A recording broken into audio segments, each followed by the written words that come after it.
Come join us as we take you deep into the fire to the paranormal realms of hauntings, UFOs, ETs, alien abductions, strange creatures, and the vastness of universal consciousness as we continue to seek what is not supposed to exist as we search for the truth that only comes from going into the fire.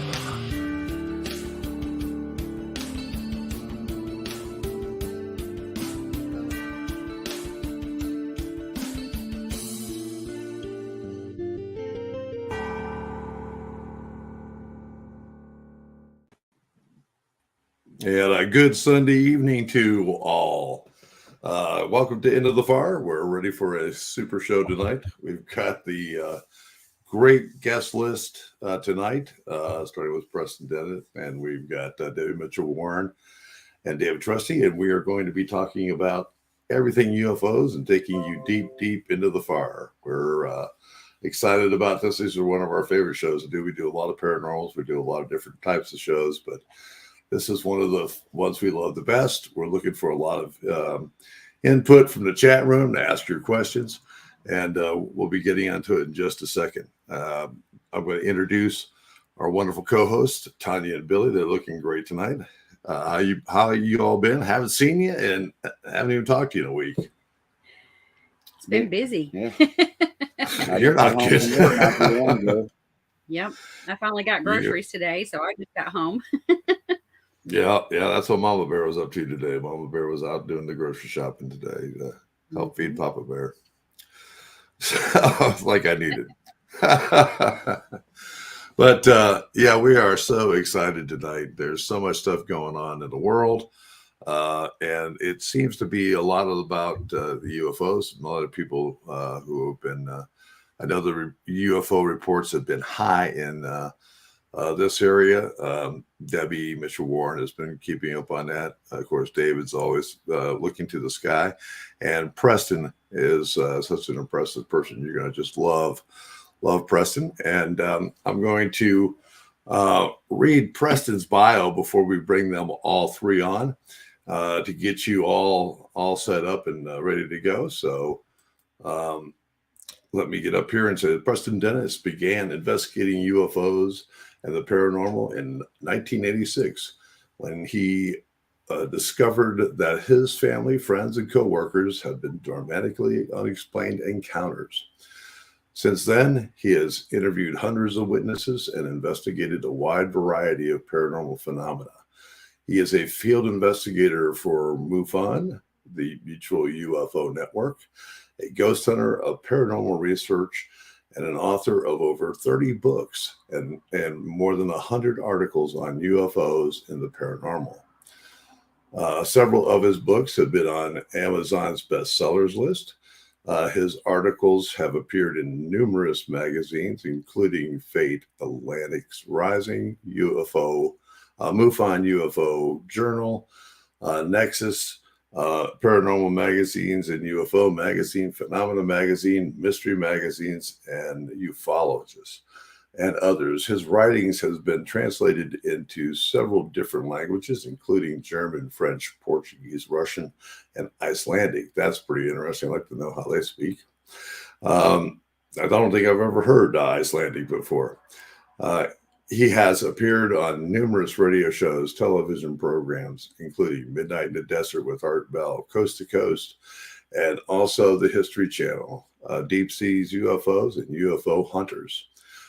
His research has been presented in the LA Times, the LA Daily News, the Dallas Morning News, and other newspapers. He has taught classes on various paranormal subjects and is a lecturer across the United States. If you would like to go to his website, I'd like to give you his website now, Preston Dennett, that's PrestonDennett.Weebly, WEEBLY.com. And with that, we'll talk a little bit about Debbie Mitchell-Warren. Of course, most of you guys have had, she's been a guest on the show in the past years a few times. Debbie is a UFO experience and also a supernatural researcher and a psychic. Also joining our great team, as I mentioned, is David Trusty. And David is a person that I worked on his case when I was with Mufon as the SD here in Kentucky. And as an abductee, he is a UFO experiencer. And we're really looking forward to seeing them all and talking to them tonight. And as I mentioned earlier, we are also looking for your wonderful input on what's going on and how you feel about the UFO subject and any questions that you have for our wonderful panels. So let's bring them all in. I'm going to bring Preston on first. Hello, Preston. How are you? I'm doing well. Yeah, very good. Fantastic. Thank you. How are you? Oh, man, we are excellent, and we are looking forward to the show tonight. I'm going to bring in Debbie Mitchell-Warren. Hi, Debbie. How are you? Okay. Can you hear me all right? Yeah, you got you great, honey. Yeah. And now we're with David Trusty. David, how you doing, buddy? I got allergies, but I'm doing all right. Hey, man, well, we appreciate you being here anyway, because if Preston hasn't heard any of your stories, and if we get to talking about that, maybe you'll see more of Preston as he's trying to write a book on you. Because, man, you've got some wonderful experiences, as I know too well. And so does a lot of our chat room. Speaking of the chat room, I'm just going to jump in for a second and say hello to you, everybody in the chat room. Hi, Frankie Lynn. Hello, Brendan. Christy Moore Hughes. Holly, how are you? Michael Kennedy.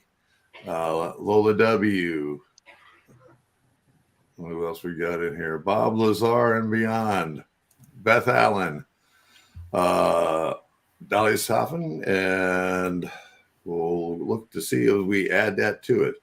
Billy and Tanya are in the chat room also, and they will be monitoring your questions for our guests tonight. So we're looking forward to that. So, well, I'm just ready to start off any way we want to do it.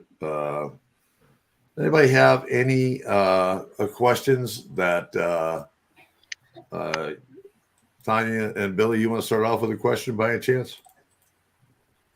Go ahead. I wanted to ask David, how's the Fruity Pebbles working out for you, buddy? Don't know.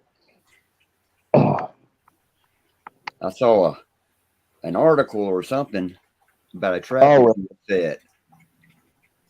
Oh, you talking about over let me see where they're at. Okay. We talked with David not too long ago. He sent me some photos of some stuff going on in the area out there. How's the activity been out in the eastern part of Kentucky where you've been out, David? It's been busy. I mean, when you see one for sure because they can't catch it, they send helicopters over you the next day. So I don't know what they're trying to track or pick up, but they can't catch the real ones. Ones they've shot down already.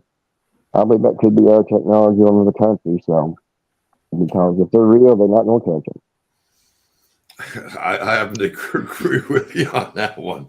Let me tell you. I know that you and Debbie, it's funny from some of the things that I get that you actually track them both together. Sometimes you'll let her know that there's something coming her way, and there's something that she'll let you know that there's something coming your way. And the photographs are amazing, and it is quite interesting to see those. Preston, since you're I'm going to say you're more of the expert in the field right now, as we've seen in the news, we've heard so much about these balloons, and then it turned into UFOs. And David hit the good part. For all the years that I spent in ufology up till last year, as the SD of Kentucky, I just have. I find it hard to believe that they're shooting down UFOs. I've heard so many things. What's your take on that? Yeah, I don't think they're genuine UFOs. I really don't, for a number of reasons. I honestly don't think we have the capability to shoot them down. They're not Yeah, only flying circles around our planes, I mean, they are much faster than anything we've ever produced. There's no way we could get a missile anywhere near them. I, they're not, and also, the reports of these objects, they're not displaying what we look for with genuine UFOs in terms of hovering in place, darting at right angles, moving at super high speeds, and all the others of the so-called observables that we hear right. from genuine UFOs. And why suddenly now, after 80 years of nothing, they've shot down 4? Yeah, I know. One after another, and then you never hear anything about it. And No. when you're shooting them down in these areas, you would assume to see a little bit of wreckage, or someone would get it on film. Because I will tell you, in the last few years, and I think you'll possibly agree, don't you think that more people have been looking up and watching these things? Because from the reports that I have seen and that I get here also, seems to be things are really coming a lot higher than they were a few years ago. There's definitely been an escalation from the early days, I'd say, the modern age of UFOs. Mm-hmm. So I think part of that is because people are now becoming really much more aware of it. But It's not as taboo. Exactly. Yeah. But these objects they're talking about now, they're no way UFOs. And it's funny to me that our government is saying, they are, because that alone makes me distrust them, because they've always lied. They have never once told the truth about this. I don't expect them to do it now. And I mean, the whole Pentagon. I couldn't agree more. It's all. Yeah, I propaganda. definitely. I'm in that boat with you, because I have never trusted them. I have seen so much stuff, even some of the past things with ufology and everything always seems to be bad. And I don't know, as the more that we investigate these, and the true dedicated investigators like yourself and so forth, I need to ask you, have you had some close instances with people similar to the government or a black agency? Oh, peripherally. I would add, just quick, speaking back to the other question, I think a lot of what people are seeing now are probably reverse engineered government craft. Mm-hmm. But me personally, a couple of times I've had a few questionable incidents, particularly when I got involved in this field, which was, God, I hate to say it, 35 years ago, 1986 or so. Yeah, I'm pretty sure my phone was tapped at one point, because I could hear clicking and static and voices occasionally. And I'd be I'm pretty sure it people. still is, Preston. Wouldn't surprise me. I'm sure I've got a file, but I did receive a threatening phone call once from some guy professing to be in Army intelligence with a top secret clearance. And he basically said, are you the UFO researcher? And gave me my name. And I'm like, yeah. How can I help you? And he's like, what you're doing is dangerous. I'm like, oh, really? How? He says, well, you're barking up the wrong tree. You don't know what this is. It's not what you think it is. I'm like, oh, okay. What is it? And he just kept giving me the runaround. And finally, he's like, well, there's no pay dirt in it anyway. So what you're doing is useless. I thought to myself, well, if there's no pay dirt in it, how could this be dangerous? So right, exactly. Contradicting himself. So yeah, my mail would come back opened back in the days when we had, snail mail. Yes. I had email problems. I'd be speaking at conventions. I'd always have a table. Occasionally I'd see, we're clearly government folks. I mean, you can kind of tell with their slicked back hair, their sunglasses, their suits. They're posing or something. I don't know, but they'd be asking me what I'm working on. And I'm always very open with my research anyway. So no real harassment. A car did once screech to a stop in front of my condo complex where I lived as I was leaving, and darned if this guy didn't take a photograph of me.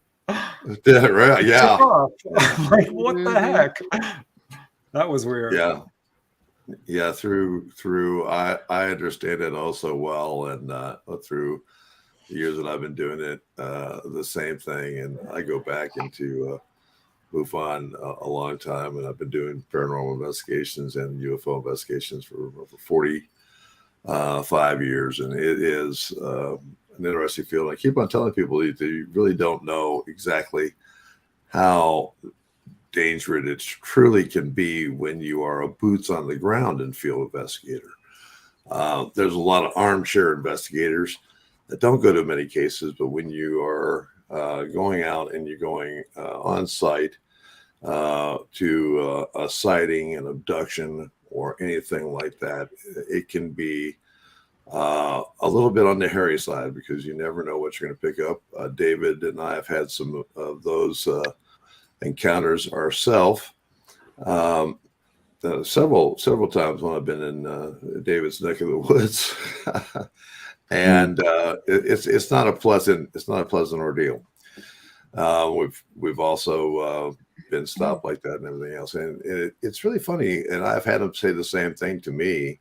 Why are you doing this? There's nothing here, nothing to see, and it can be detrimental to your health. Stay with the paranormal, stay with this other stuff. That's interesting. Don't play with the UFO stuff. Yeah, not too long ago, I went to a UFO convention to meet with a contactee who I'm just interviewed and just actually wrote a book about. It's called Symmetry. It's all about the experiences of Dolly Saffron. So we were meeting face to face for the first time. Certainly, we had already become friends over the phone and so forth. But as we were driving back to the Airbnb that we had rented, we were being followed. I'm like, Dolly, I think someone's following us. And sure enough, they did. All the way to there were several corners, and it became immediately apparent, especially when they stopped and blocked the driveway. I'm like, really? Right. Yeah, that always gets the heart jumping. They use the skip trace type ordeals, and we've seen that too. And it always makes you wonder. I mean, why are they so? If there's nothing about it and nothing going on, why are they so dead set about it? And it's funny because there are other people in the industry that seem that they can come out, talk about anything that they want. When you talk to them, they always say, nope, never had any problems at all. Don't have anything else like that, and they don't mention anything like that. It always makes me wonder why they like the people that I consider myself a peon. I don't consider you a peon, but why are they interested in what I'm doing? Why don't they bother somebody else? Like, why don't they bother Preston? Hey, I'm a peon too. I'm just one guy. Really, seriously, there are so many people involved in this field, so many researchers. It's a very popular subject, but these guys do have an unlimited budget. These, men in black folks, government folks, call them what you want.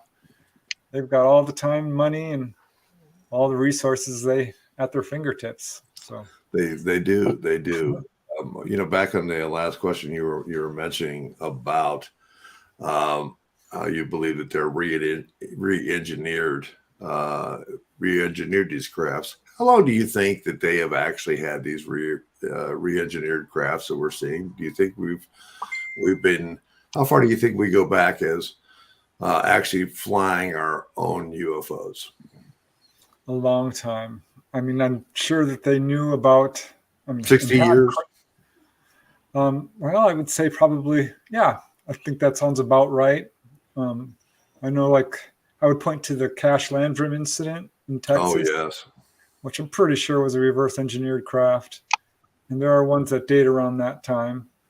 And they knew about it. They had craft in the early 40s. It was that precede Roswell. Mm-hmm. So they had this technology. The audience doesn't know about it. Can you mention, can you tell us a little bit about the Cash Landrum event?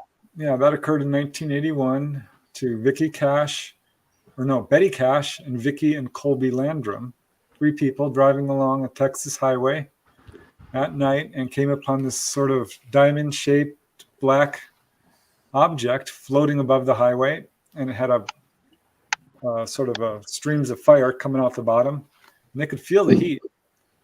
And she actually got out of the car and looked at it.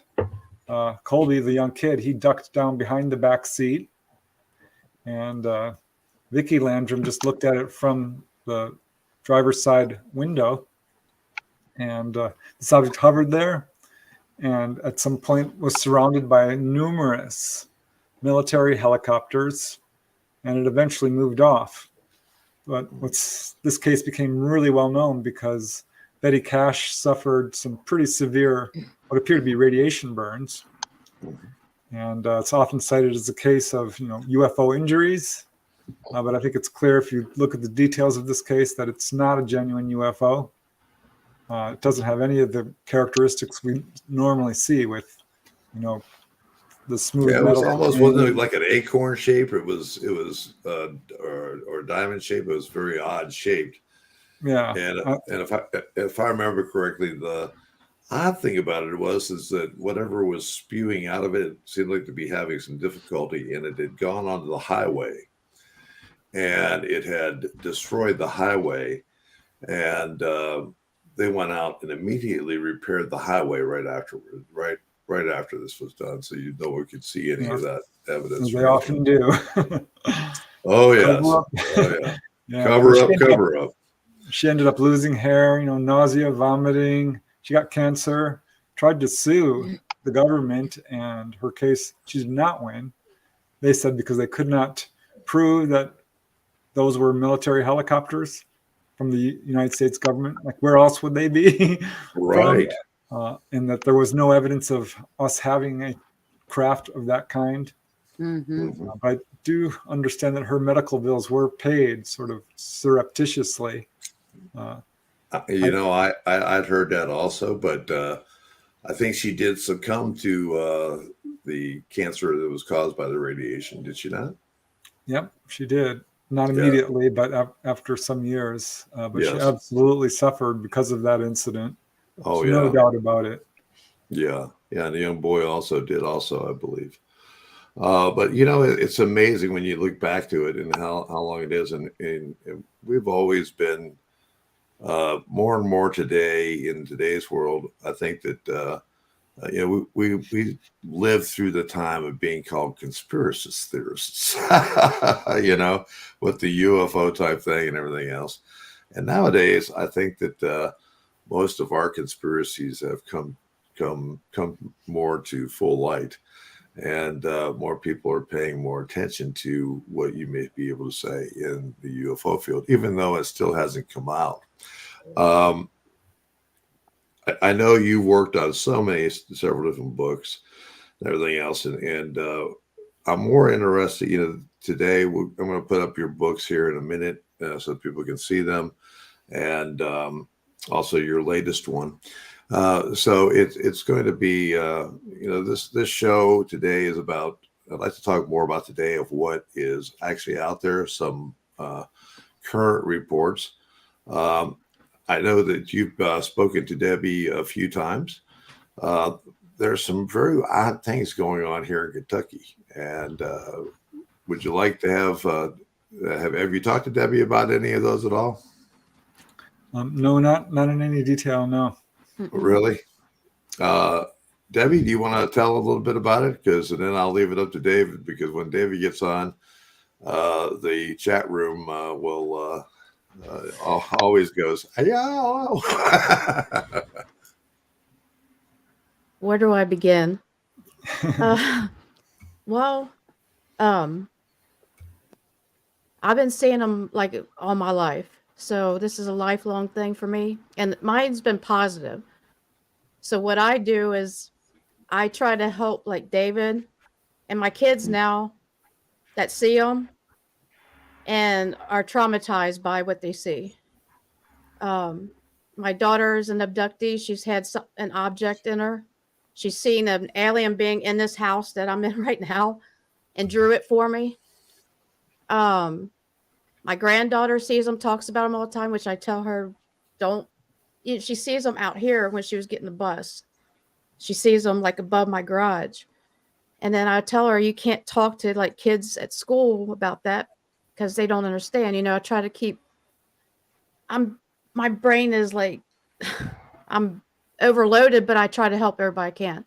All my stuff has been positive, so I don't know the bad side of it. So, and I was going to ask you too, like recently I don't know if I'm actually projecting myself here or if I've been taken here.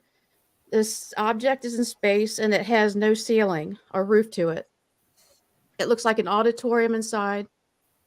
There's people down in the middle and they're gathering around and I'm looking at them from the top. It looks like a long stage-like thing where I'm standing on, but it's got a door on each side with a window that I can see myself, but whatever's behind this window is staring at me, if that makes sense. Have you ever heard anything like that from anybody? I can't say not in those specific details. Each case does seem to have unique details to it. Yeah. And it's hard to say without doing a full, Right. interview with you. I mean, did you remember how you got there, or leaving or coming there? I don't remember. I just remember the details of being there. And I'm kind of like, I don't know none of the people there. But I'm like by myself, standing back, looking, observing.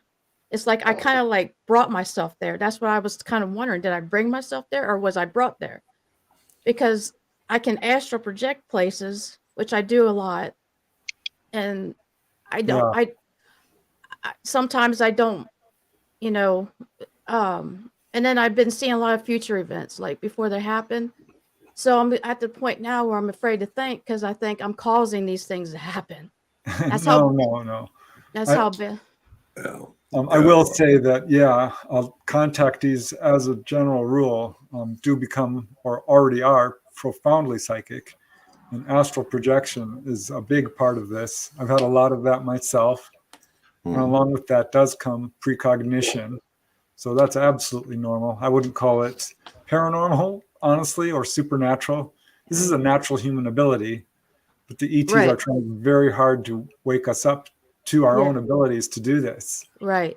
So that sounds to me, from what you've described to me, that it probably was an astral projection experience. Right. Because you can visit with them in the astral state. They don't take you generally, astrally, but you can go and visit them. Well, like when they're out here, I got a good camera on my phone, and I'm so happy about it. So when I know I am, when they come by, I get a message like, "Go outside. I'm here. Take a picture." Well, when I go take a picture, I don't see them physically, like with my eyes, you know what I mean? But when I take the picture, they're in the picture. So then I send them off the bear or whatever, and they're right there. There's a good number of cases like that where people taken photos and did not see anything with the naked eye, and sure enough, when they look at the film, either digital or otherwise, it shows up. Yeah. And even more cases, and I'm glad you mentioned that, Debbie, of people getting an impulse to say, "Go outside, go outside right now, not right now, go." Right. That's when the UFO will show up. I had that experience myself, actually. And the first time it happened, I'm like, "Oh, so that's what that's like." Because I'd certainly interviewed a lot of people who had that same thing. Yeah, it's been doing that a lot lately. And then my son, he just told me like 3 weeks ago, he had 4 alien beings that took him. 2 of them were dressed in clothing, and the other 2 weren't. But they would hide their faces. They didn't let him look but they had him in a tube-like thing.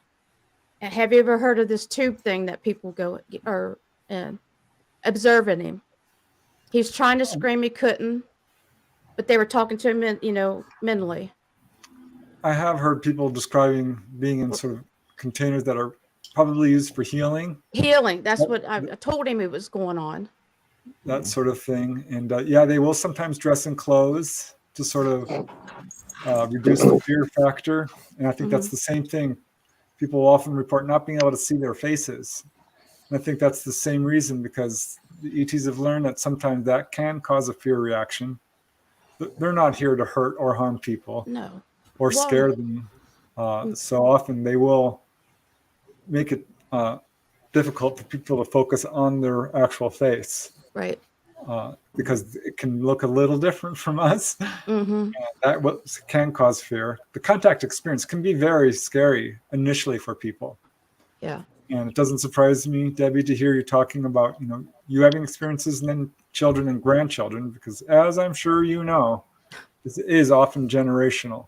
Yes. My dad and my mom's mom, I feel, is the reason why I'm having so much of it in my family. Yeah, they're interested in preserving our genetics, because we are having problems here on Earth in terms of the magnetic field failing and gamma radiation coming in and pollution and a number of factors damaging our genetics. That's right. This is what I feel is going on after having interviewed so many people who are being taken on board and examined. It's primarily healing. I have another question. Are you feeling like I'm getting that a change is coming and it's going to be a good change? A lot of people are getting bad feelings. I think things are going on that should have been going on a long time ago. Yeah, well, it's not at all unusual for contactees to get that sort of message. And I think it can sort of manifest in different ways, and people get bits and pieces of the whole puzzle. Yeah, great changes coming is generally accepted. I think many, many contactees, if not most or all, get that sort of message. But it's pretty clear the ETs have been warning us for a very long time about the destruction of our environment. It's long overdue. Yeah, wars, pollution, nuclear proliferation, possible existential crisis, which at the same time, this is a very difficult place to live right now. Humanity has gone down the wrong path. And they're doing their best to sort of correct that. But it's clear that things have gone a little too far to be fully corrected.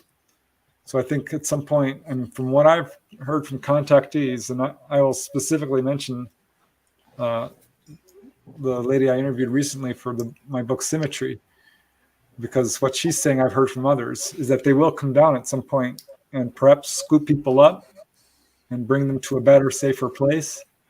So yeah, it could be very good things coming, but also, some rough times ahead as well. So it's both. Yeah. I think, go ahead, Bear. No, I agree with both your things. There's a lot of things going on that are happening that are for the better. And I think we're going to be watching that play through. I would hopefully think that we maybe see more of them of the good side. I'm in the type of belief that there are different facets of aliens or ETs, and they have just like anything else. There's some good human beings and there's some bad human beings. And I do, and I'm very aware of that. There is some negative stuff. And, Debbie, we've talked several times, and, since you have the ability, the psychic ability, and from the first time that you saw it and the heavenly experience that you got from seeing that, what we consider to be a orange orb like the size of a football field. Yeah, it was long.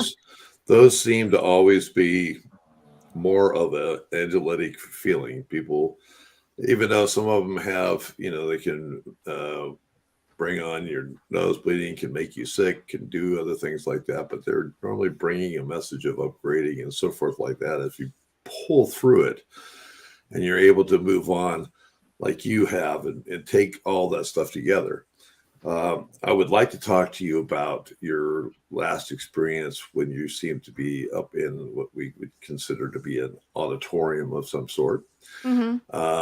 Sometimes astral projectors have the ability when they get to a certain place and they're doing their job. You have something to do here, and there's individuals that pull you, what we call pulled, and even though you're asleep, they are able to pull you to a location, Right. and you are watching an event in that aspect.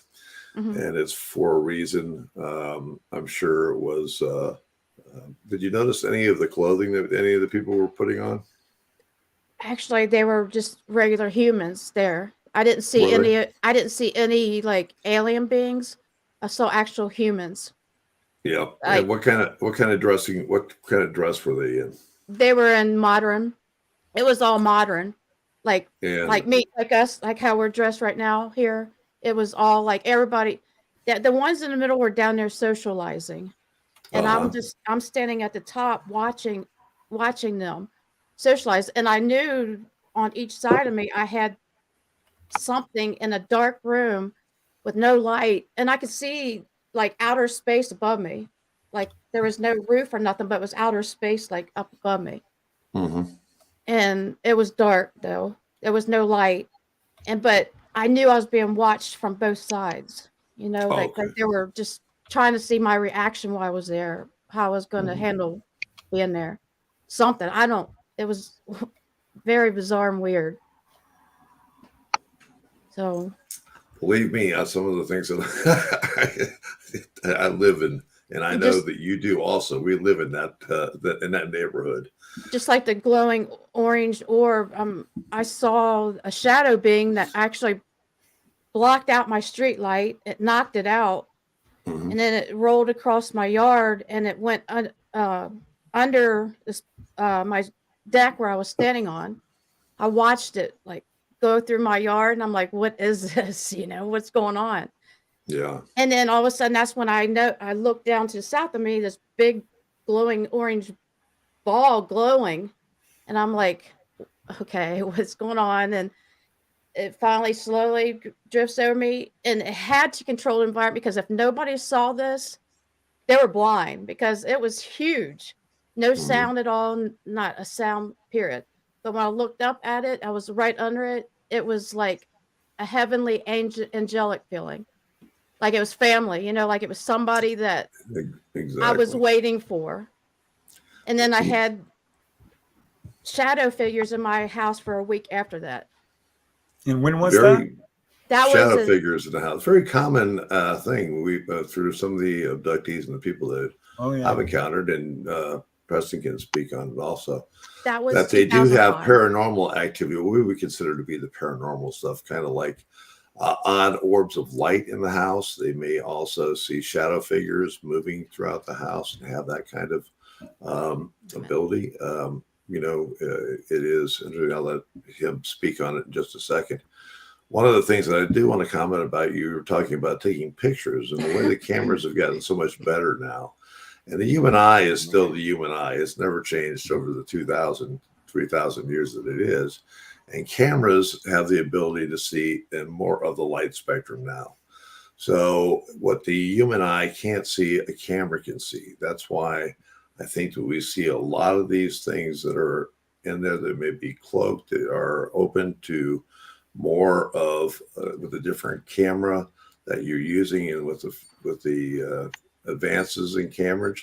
And then when you get to the IR cameras, and especially the full spectrum cameras, the people who are using full spectrums to look for UFOs find amazing things in the sky.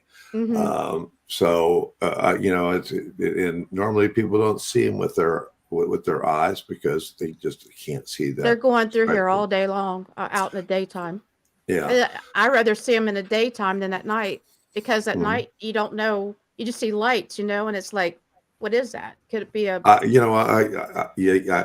feel your pain there Mhm. but I've learned that for some odd reason, if you are grounded well enough and you would look up and ask the question, "Hi, how you doing? Can I see you for a second or say hello to me?" You may see a flash, Mm-hmm. Yeah, and that's that flash will normally be followed by another flash, but it will be It's a within communication. the sky a long way distance. But for Yep. some reason or another, we are always able to see that flash because it seems like instinctively we know where to look for it. Mm-hmm. Now that's an amazing thing. I agree. Preston, I've do you had have any that comments on that? Mhm. Yeah, I've certainly heard a lot of people describe that and had that Mhm. experience myself. Drawn outside. This was just 3 years ago, 4. Mhm. Because I feel them out there sometimes, and looked up. I'm like, "Where are you guys? You're out there. I want to see you." And flash, right, way up there, like you said. Oh yeah. But it was big enough that it's not a satellite or a shooting star, and it was right exactly where you're looking. Right, exactly. It never fails. It's always where you're looking. And then I don't know if you've seen the second one, but a lot of times I see it and then it will move and it never fails. I will always know the direction. I'll look at it in another part of the sky and I'll go "Phoink," and flash it again. I've had that. And And certainly heard it. Yeah. yeah, and it's like, holy cow. It's just amazing. But Debbie, you were talking earlier about why aren't other people seeing these things? I bet they are. I bet they are. Oh, But no, the most people one, don't report it. They really don't. the one that Yeah. went over me, it was so huge. I'm thinking they have to control the environment. Is all I'm saying. They have to control who's seeing them, when they're seeing them, They can do that. Yeah. and because it was so huge and so long, and it took so long to go over me that nobody in the neighborhood at all said anything about it. You know, But the thing is, who are they going to tell? Having not interviewed true. so many people, I always ask them now. I'm like, did you call the police? Did you call Mufon? They're like, Mufon? What's Mufon? Right. True, exactly. I called Bear. That's all. I told him about it. Yeah, Yeah. I would say 1 in 100, and that's being generous, reported in any way at all. So I'm guessing, that people are Well- seeing these, but you're right. I have cases where people have been in the same exact area. I mean, friends, one can see it, the others cannot. Right. Mhm. Or, coworkers, people on a Navy ship. One guy was like, there it is, and no one could see it. No one else sees it, and that brings me to a point that I think is interesting because what do you think about the ability of it being in a situation where maybe it was meant for you to see and not for the other ones to see? Mhm. Yeah, I think that's precisely what's going on here. And I had a contact, he actually asked them that because he was the one who's like trying to get other people to see it and they couldn't. And he's like, why? How? And I said, well, we choose who we want to see and who not. So I think that they are specifically, and I'm not sure I'd like the word targeting, but yeah, so let's say picking and choosing who they allow to see. Do you think that the abductees that you have been dealing with or the people who are seeing them now, do you feel that they have a higher sense of consciousness, that may be why they are being visited and they want to instill that because they have something to do here on Earth? What's your thoughts on that? Yeah, I think there's some truth to that. I think it's kind of a two-way street. They're attracted certainly to people who have a higher psychic awareness, but will also sort of ignite or elevate a person's awareness. And this is why I think, Debbie, you're seeing shadow people and probably having paranormal experiences of a wide variety. And Beyond yeah, a just lot. astral travel. I'm guessing you probably had some precognition and Yep. ghost sightings and stuff like this, because that is something that does occur. I think absolutely the contact experience brings a higher awareness, and this is why people report sudden abilities with clairvoyance or mediumship or healing or astral projection, past life recall. Really, it runs the whole gamut of what we would call psychic abilities. They're Right. natural human abilities. Right. Anyone can wake it up through meditation. Oh, right. This is another primary ET mission agenda. It's all about healing, guiding, teaching, and waking us up to our own abilities. They're really working hard to set us on the right path. Right. True. Now, David, I know you've been sitting back there patiently waiting. Going to hold you off on a little bit more because we're going to be able to, with this is a great show because you're having the thing of the good side, and then we're going to get into a little bit of the darker side when we talk with Mr. Trusty here. But what I want to do real quick is just get a chance to talk to Billy and Tanya. What's going on in the chat room? You have any questions for Preston in there or anyone else on the board? There's been quite a few questions in there. You want to shut them in? It looks like this is going to be a long show, folks. So we're going to go maybe. I'm just right with Preston. So. I'm going to start towards the end because I want to make sure this one gets out there. Sure, no problem. Shannon Rogers, have you ever heard of having 3 dots on your body in a triangle pattern as a sign of abduction? And then she also replied, I only ask because this has recently happened to me and I was told before what it meant, but never expected to actually have it show up. They told me I had been abducted many times and told me to look on my body. That was a year ago and I wrote it off, but now I have questions, especially because my dreams have changed lately. Yeah, I mean, marks on the body are definitely an indication of contact. Triangular marks, yeah, Whitley Strieber talked about this. He had that experience several times. And this can be similar to an inoculation, perhaps, or even a little, what Whitley Strieber thought it was sort of a calling card, a way for the ETs to let people know that something did occur. So yeah, I think there are probably various reasons for it. People are implanted as well.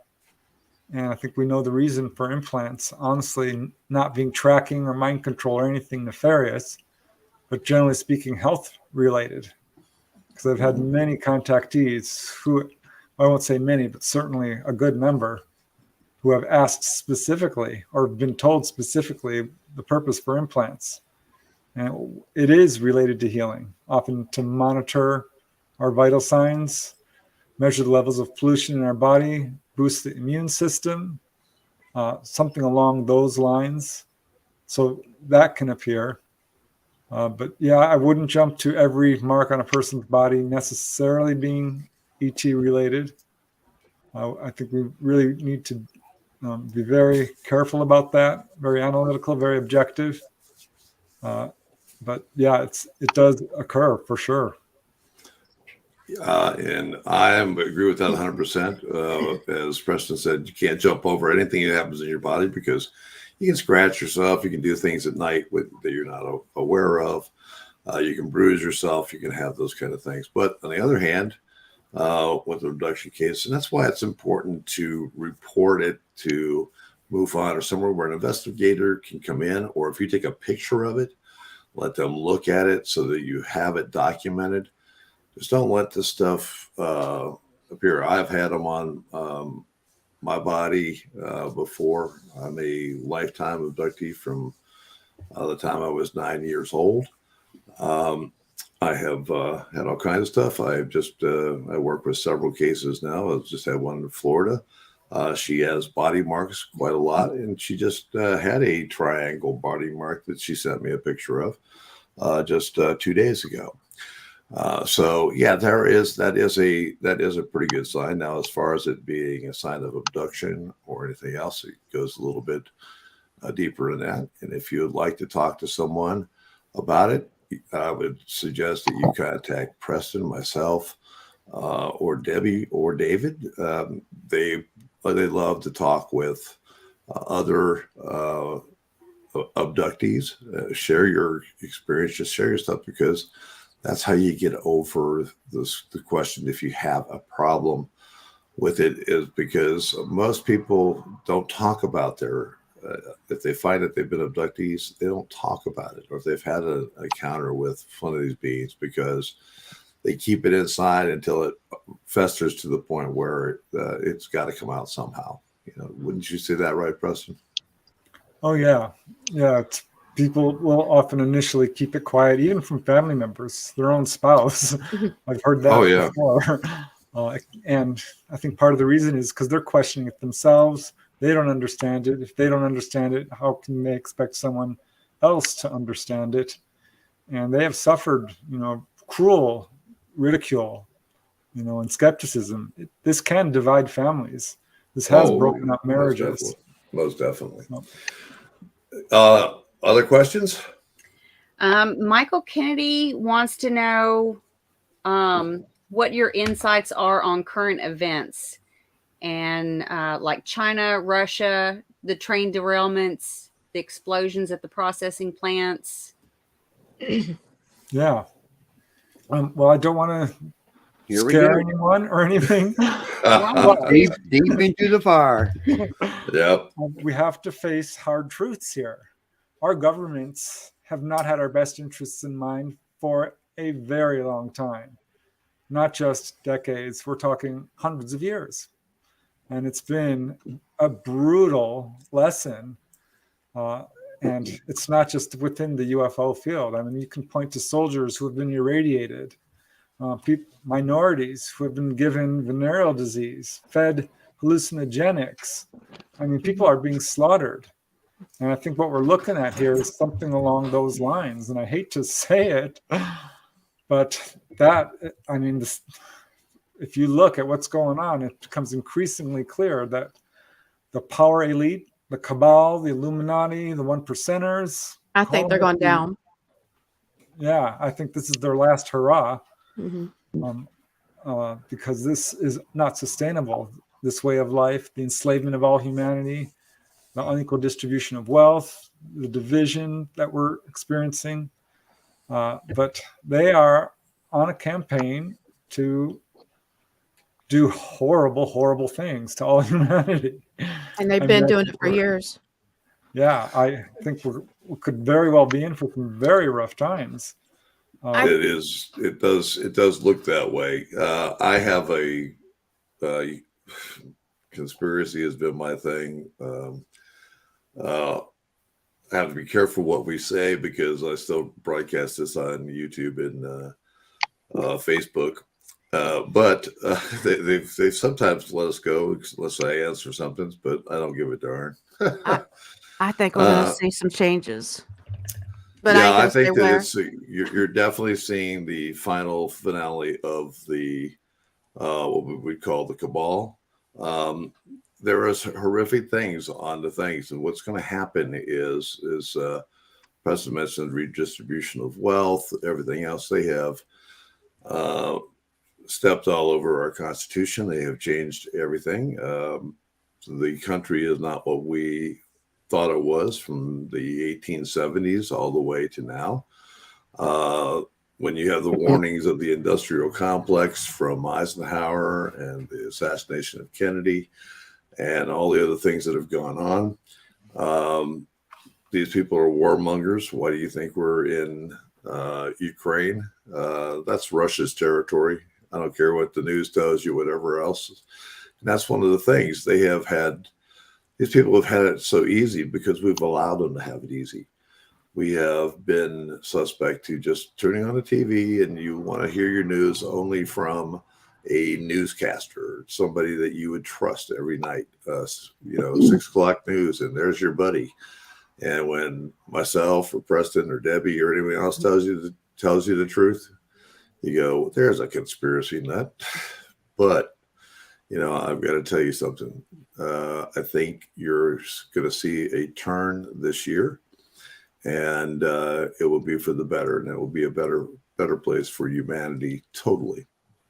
I certainly hope so, but I do think we're looking at a false flag event coming forward. Oh, I agree with that too. I agree with that. And it's probably going to come very soon.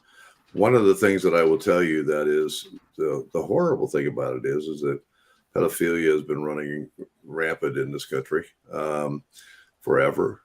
It does deal with underground dumbs also. There have been, and I don't know if Preston has dealt with this at all. I've dealt with it and had interviews with some people about it. MK Ultra is true.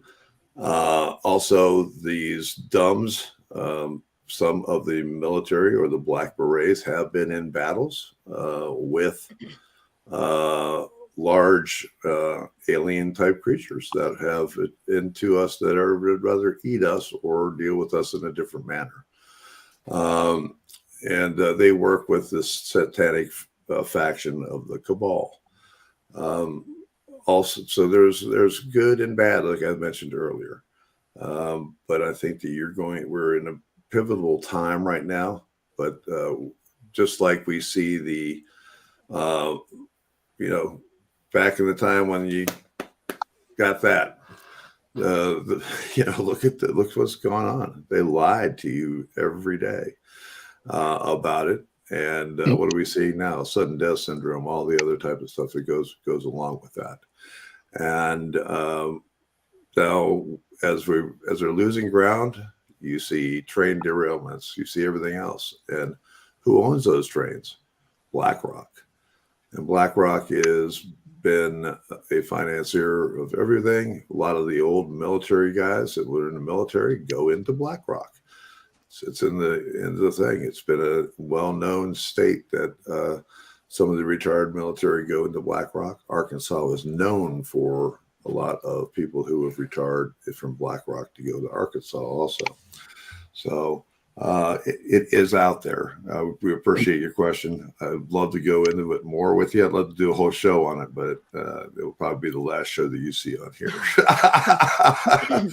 We'll be going to another place real quick. One more question, and we'll get to David. We're coming down to the top of the hour, so we'll give the other hour to David. So, and Deb can comment on that also. So, what you got for us? Vicki Norris wants to know, how many known alien types are there? Great question. Yeah, I mean, it's fairly infinite, I will say. I do mostly get accounts of grays or variations of grays. Praying mantis, human-looking, tall whites, short blue beings, and what I would call strange humanoids. But it's kind of a trick question because honestly, they're all humanoid. They're all very much like us. In fact, that's a message many contactees get, which is, we are you, you are us, we are one. And from what I'm understanding from contactees like Dolly Saffron and others who are fully awake contactees, who have no fear, no need of hypnosis, we all share genetics. We all share the same basic heritage. Yeah, we look different, but not that different. We all have eyes, nose, mouth, mostly, 2 arms, legs.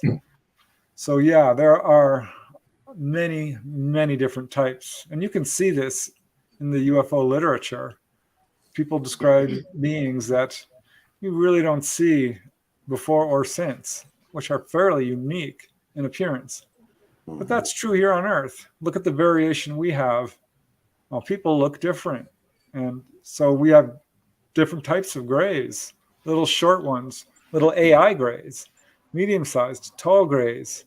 And that's not just gray. They're sometimes, yellowish skin or pinkish or even bluish or greenish.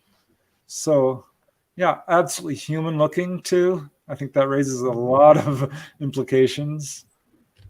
So many, many different types. It's almost endless, but it's all very much the same too. So it's kind of an enigma. Yeah, and I agree again. And Vicki, back in 2003, during the Disclosure Project, it was for the press club. You can probably pick it up on YouTube or Rumble somewhere. They had one later, I believe, in 2012 with Congress, or the mock Congress thing. But during the 2003, there was a gentleman called Clifford Stone. Clifford Stone was a sergeant in the military who attested that he handled crash retrievals. And he had categorized and said there was 52 different species. There is a book that was done from Russia that had some more into it. You're looking at lizard type people, draconian. And as I said, some are bad, some are good, some are interesting. And one of the interesting things that I found is when you talk about the Nazis and remember the virile,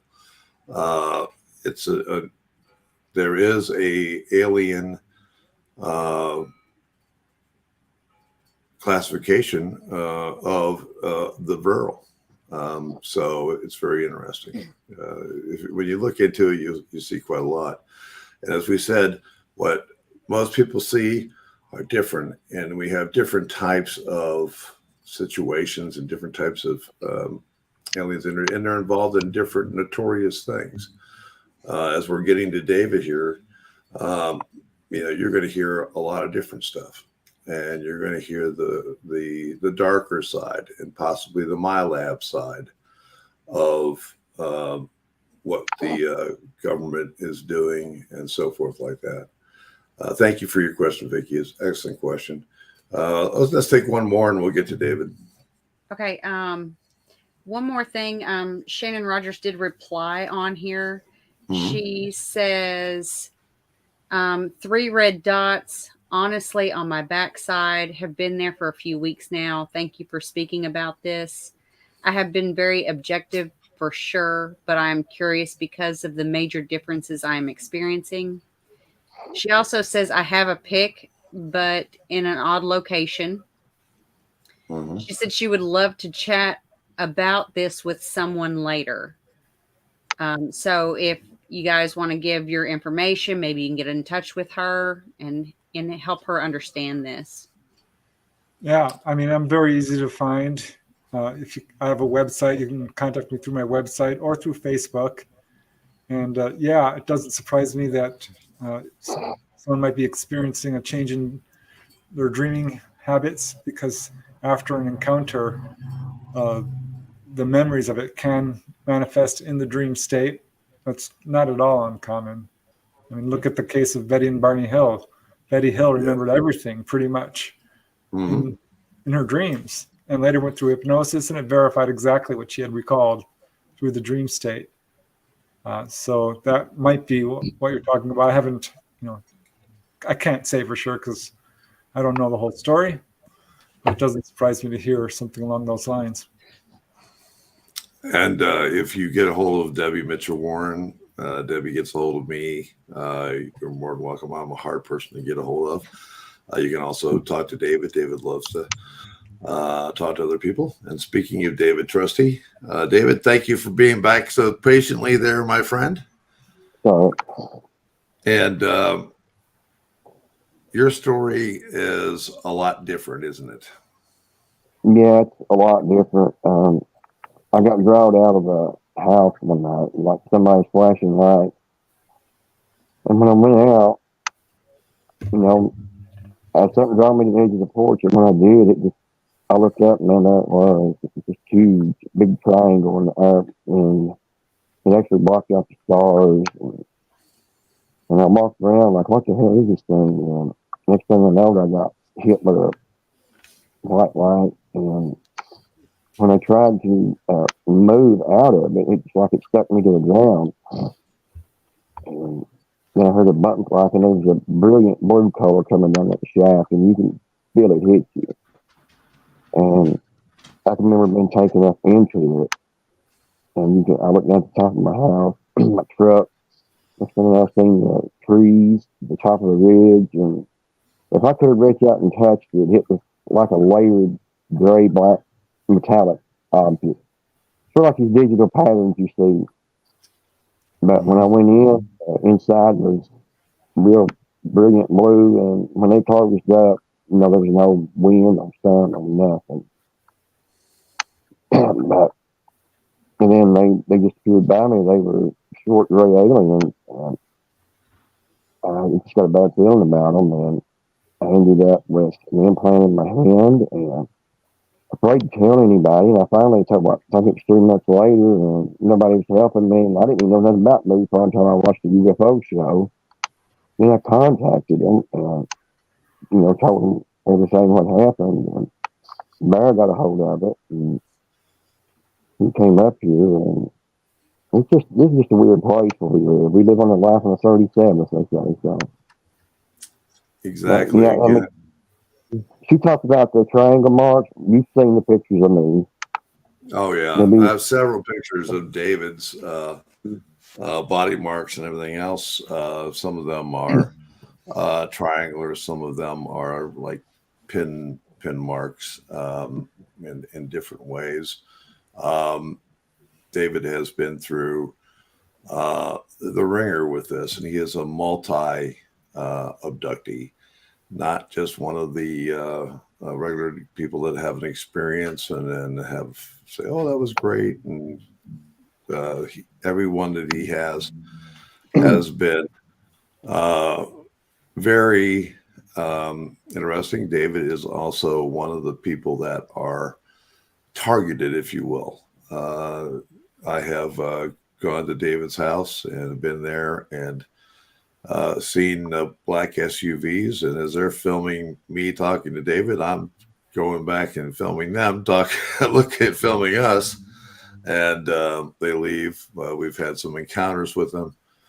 I've had one of the most terrifying experiences in an investigation that happened when I was with David. David and I both had an interesting thing that he can talk about that.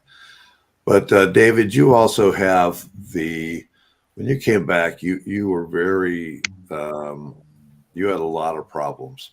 Yeah. It was a very difficult time for you and a very emotional time for you.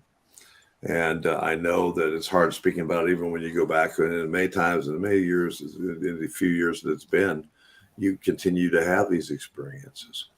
And what has happened with you, go into, I have several diagrams. I have several pages of your if you will, encounters. And they're so fantastic. But as they kept changing, did they not? Yeah.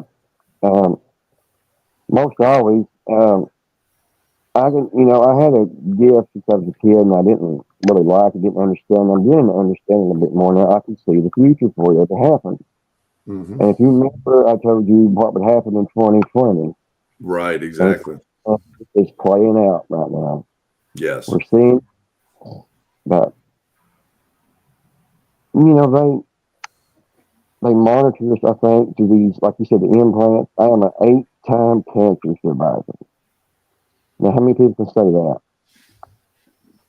I believe they do. Not very You many, mentioned my friend. that, and it reminds me of something that you had told us before. One of the doctors asking if you were an astronaut.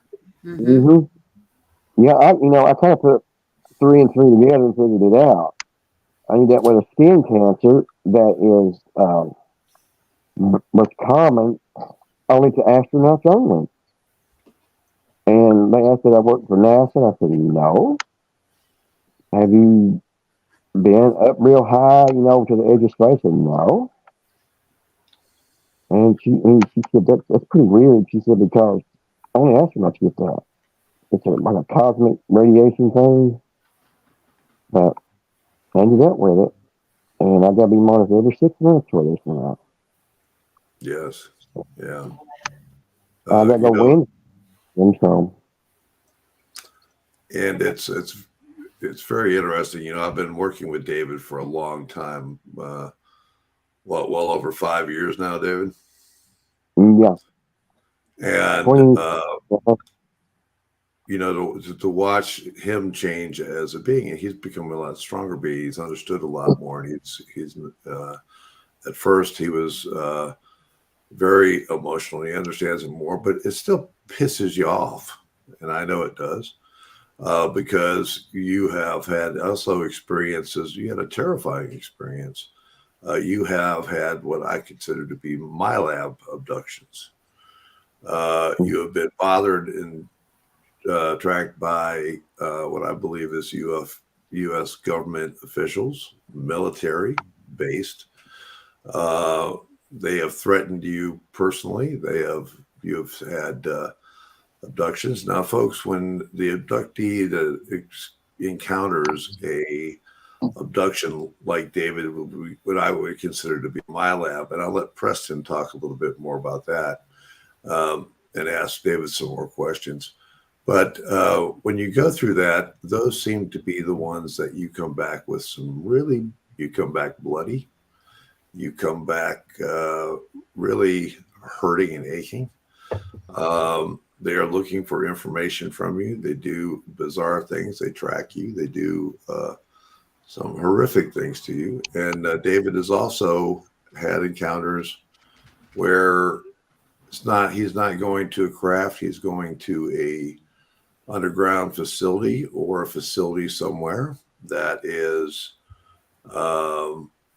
has both ET and military type individuals. Is that correct, David? Yes.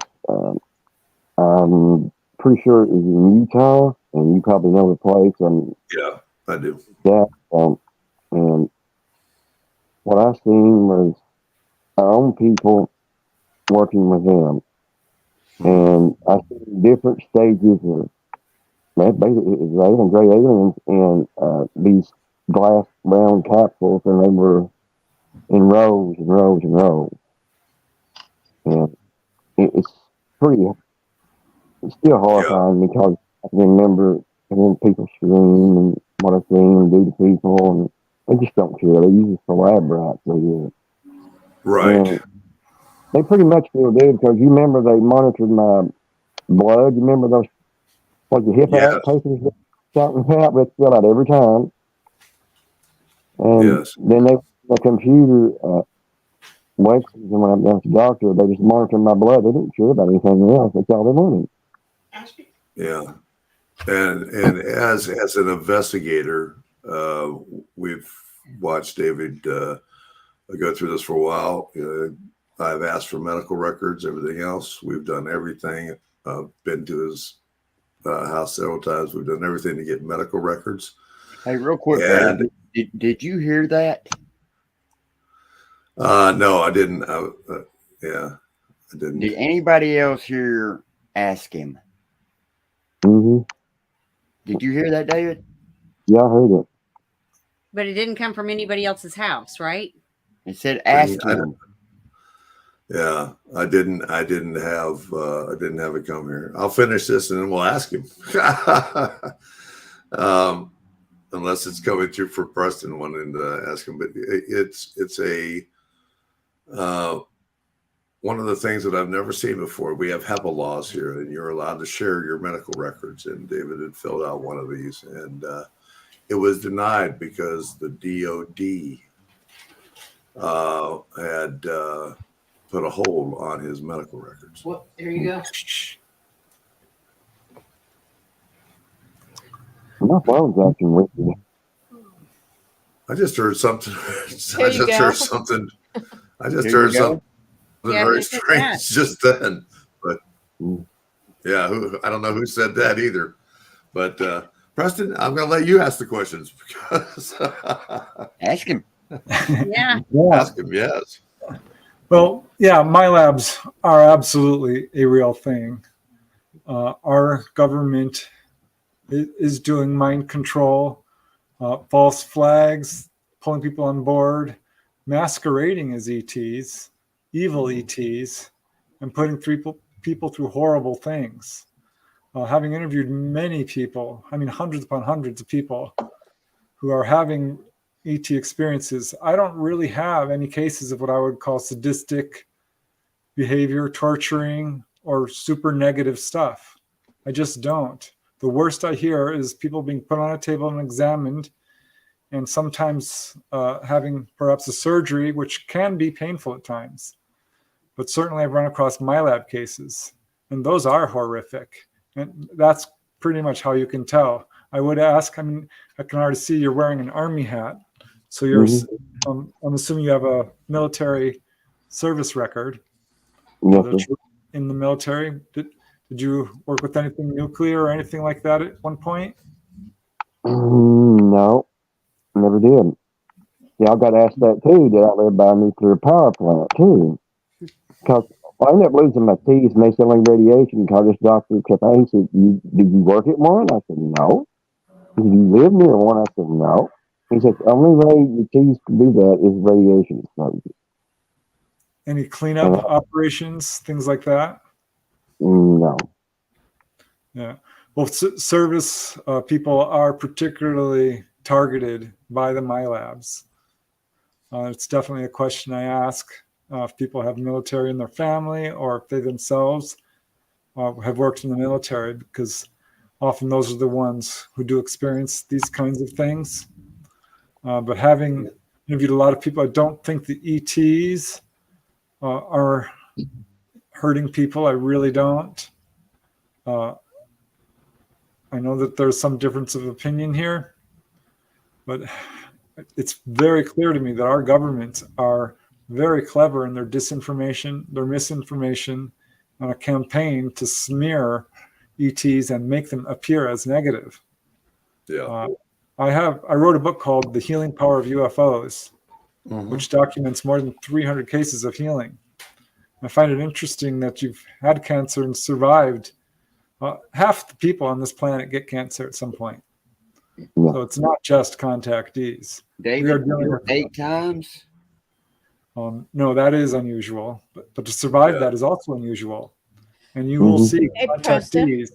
I have a question. Do you think he's being experimented on for a purpose? He allegedly, he'll tell you, I think he's the one that signed a paper when he was in the military that this paper could be that he gave permission for them to be able to do tests and, be a test subject for them. Is that possible? Oh yeah. That's what I'm Yeah. thinking is going on with David. I mean, they do it to the whole population. Right. Well, How many drugs have been legalized by the FDA and they pulled them off the market when people start reporting all kinds of horrible symptoms? I mean, you can see it right today on TV. Right. Well, I Oh, think right, they exactly. put female hormones in him. He's had female hormone put in him. Yeah, You they know- radiated soldiers. That's documented. Radiated them. Yes. So these sort of things don't surprise me. It certainly disappoints me. Yeah. And makes this whole field very complicated and dangerous to both researchers and experiencers. How can you explain this though? When I had an investigation with him at a haunted location, okay, and it's a pretty active location. Well, he goes out on. I mean, he had something in him that entered him while we were there, being two Yes. other ladies. This being, I saw it. It was 7 foot, and it was a gray, and it wanted to attack me, and it wanted to attack the two other ladies with me. I backed them off because they're skinny little things, and I was like, this thing's not going to hurt them. I'll stand in front of it. I'm a little bit bigger, and I told David, we have to get him out of this house. Or the girls. He was dead weight. He completely passed out on us. But at first, he's tried to attack us. This being that was in him, not David. It wasn't him. A spiritual being? I mean, was it in spirit form? This came to me. It made itself look alien to me, and it made it look like a tall gray. And I don't think. And the thing is, though, it was weaker than what it was weaker than what it was trying to make itself out to be, if this makes sense to you. So what it was trying to do, scare me, to I guess take control, but I wasn't going to allow it. And I was like, no. And at the same time, my son's calling me to get me distracted, saying my dog just bit somebody. And I'm like, why are you calling me for? I'm like, I'm not even home. Why are you calling me? You need to take care of that there. And then my daughter was with me. She's an abductee. She's like, I got a deja vu moment. This is freaking me out. I've seen this happen already. I need to get out of here. She goes flying out running out the door. I'm sitting here like, what the heck? What is going on? What do I do? So I'm like, I had to get my head together, try to fight this thing that was in him. Me and these thinner women are trying to pull a dead weight body outside. It was hard. I mean, we had to drag him feet out the door. And I said, we have to get him out of here. As soon as we got him outside, I was like, David, you're going to go to where I meditate. You're going to my meditation place. You're getting out of this place. We're taking you to. So I said, I want you to describe to me where you're going. I'm trying to communicate with him, to David, not the being. And I said, because I want this thing gone. I want to get this thing out of you. And sure enough, David explained the smell, everything that was there and everything. He went to where I go meditate. And as soon as he got there, that thing was gone. Well, how do you explain that? And then when we went back in the house, all the equipment, Barry was about ready to come save us. He was Wow. through. Yeah, I was on the phone with one of the other investigators, and I heard the whole thing, and it was not a pleasant ordeal. And I was shouting out some instructions, and also trying to help Deb. Deb and I have worked on a lot of different cases through our long history with people that have been taken over by spirits or have entities within them. I've had experiences with Dave on paranormal investigations also, that he is just going out. I've seen him bruised, beaten, all kinds of different things. He doesn't go through that now. That has all changed, and all these things, I believe Debbie and others have helped him get through that. We've had psychological testing done with him with one of a very acclaimed person that does that. We haven't had him regressed. At the time when we were talking about doing that, I don't think he was prepared to do that. He may be more prepared to do it now these days, but the type of stuff that he has, and what I would like to do is ask David to, if you would like to talk to David, maybe you and him can get together. I will gladly, if David says yes, I'll gladly share several pictures, all the different types of things that I have with David. And I have quite a lot of it. It is a very massive file. Unfortunately, though, I have to keep moving it because I'll talk to David and he'll get a phone call and I'll get a phone call. And they'll tell him not to talk to me. And then they'll tell me that they're going to kill me. They'll do this and they'll do all this other types of stuff. And David's very aware of that. The last time that David and I were there, I've had some illness and so forth. I haven't been able to get to see David, but just going into that area, I can guarantee you, causes me it is not a safe place to go to.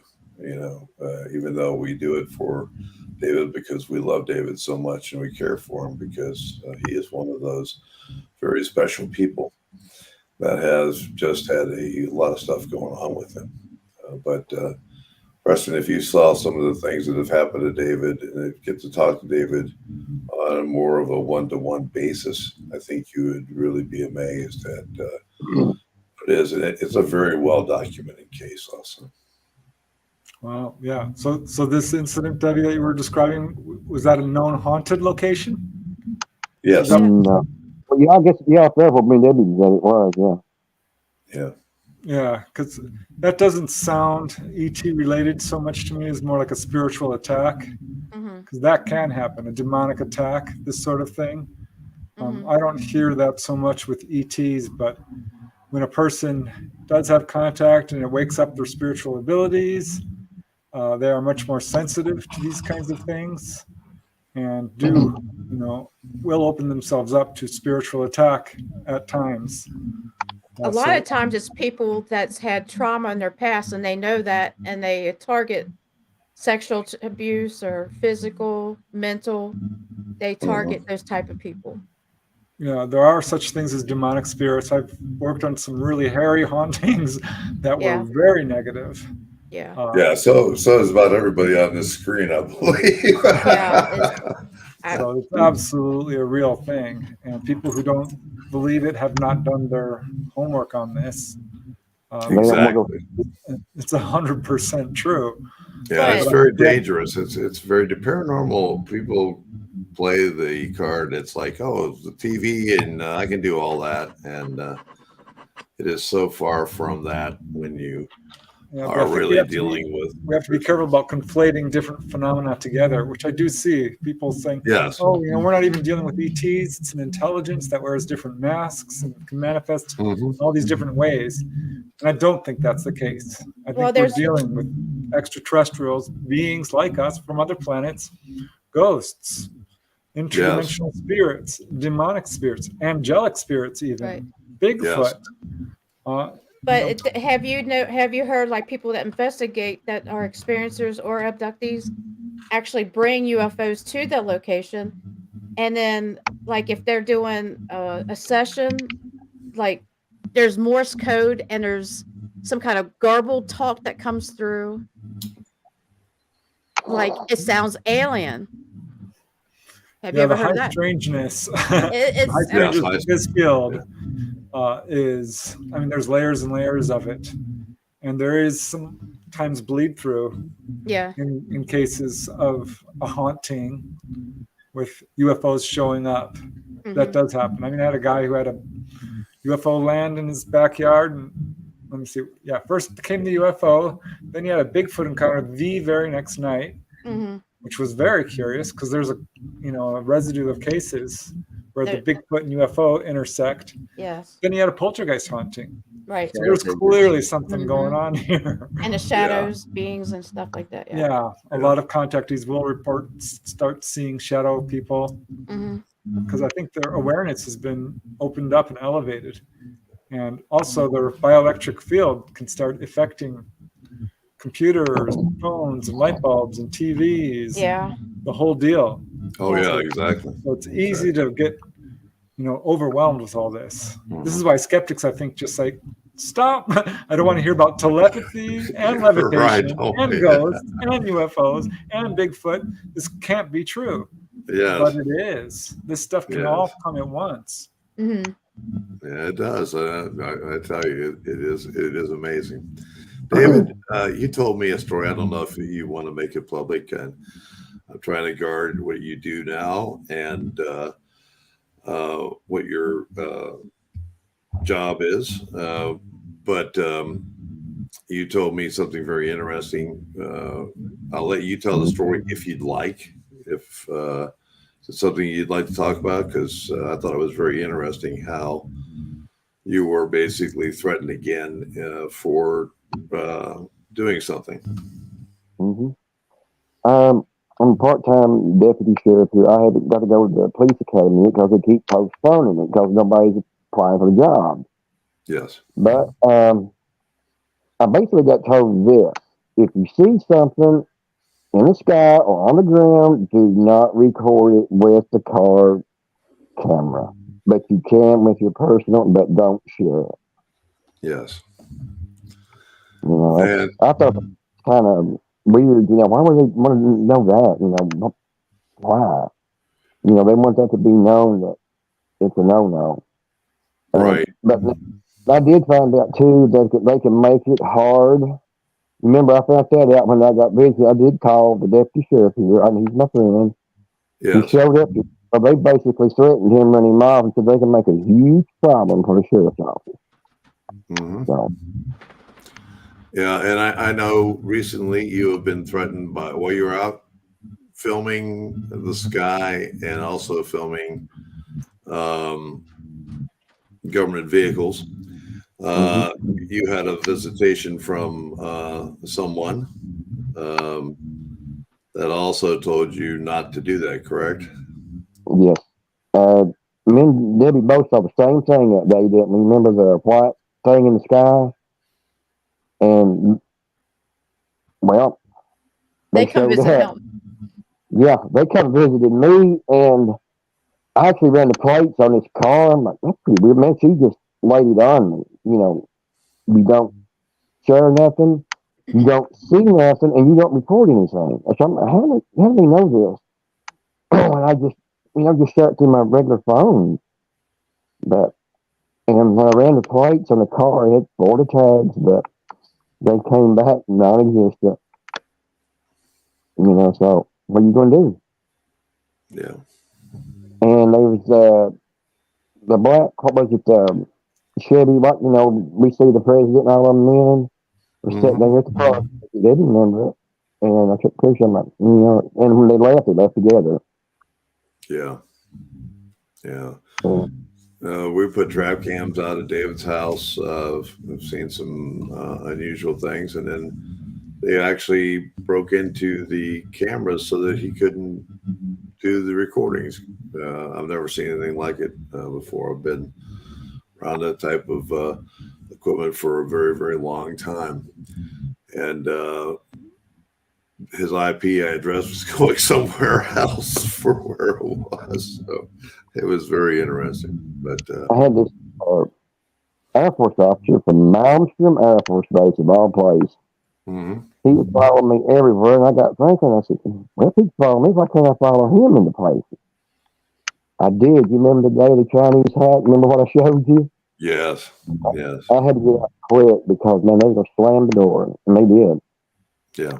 And all Chinese characters, so, they just don't want you to tell anything. Like I said, I'm a military officer. I ended up having the rank of captain I was in the 10th Special Forces Special Air Ops. So, yeah, I knew, if I can tell it now, I knew Rand had a nuclear program long before anybody was ever told. Yeah. Because the coordinates on a map, I questioned it. Do not question it, you just go do it, because the SEAL teams was on the oil derricks in the Persian Gulf. So I had to go, and we went across the border and brought him out. Yeah. And we barely made it in time. And they predicted I would lose 80% of my men. I brought them every one out of their life. I can't say that for the other side, but I mean, they knew what was happening too. But and I'm skeptic then about UFO, but I knows that. I mean, I'd see stuff we would, and we'd be like, oh shit, that's drones or something, because we knew about thermobaric weapons in Desert Storm. Basically, Desert Storm, people, was a test base on our equipment. Right. And there was when never kind of equipment that everybody didn't know what they've ever seen before. You were using equipment and it was recorded. And, there are over 6,000 patents of stuff that has been patented from a long time ago that have never been seen and is being used in secretive stuff. And that includes the manufacturing of or reassembly of something that could be classified as a UAP or a UFO.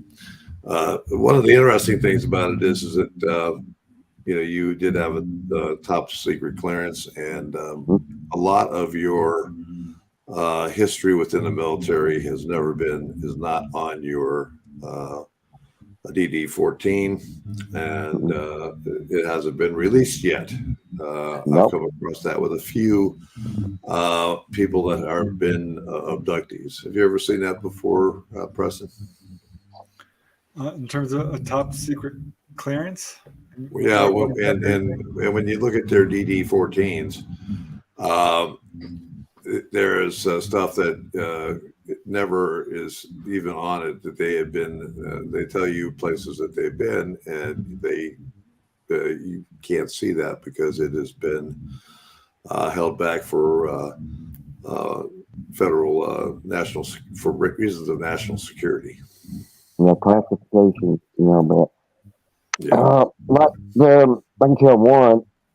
Remember the Navy pilot that got lost in Desert Storm? They said they didn't find him. Yeah. Well, they showed a picture of the aircraft, when they went back over the Second War. I'm like, that's not right. I said, that's out in NTC in California, because we trained on that. Right. Because we actually found the aircraft. It looked like you just placed it down in two pieces, cut in half behind the cockpit. And when we got there, and my sergeant came back, and he said, Captain, you got to come look at this. The whole cockpit was still intact. When you jet, your straps are tightened up against you. Well, they tied against the seat he was in, and all the instruments inside that cockpit was working. They were live. Uh-huh. And it just like you just took them in your hands yourself and just set them down. You know, there was no skid marks, no cratering marks where it hit. It just like you just gently set it down there. Yeah. Yeah. So Crazy stuff. And we know that there has been and will continue to be that kind of stuff. Folks, is there any questions in the There, can- yeah, I there's know been there's probably a bit of plethora of looking at. yeah, there's one. I can't remember who asked it, but they were wanting to know if David, if you had any other family members that had been abducted.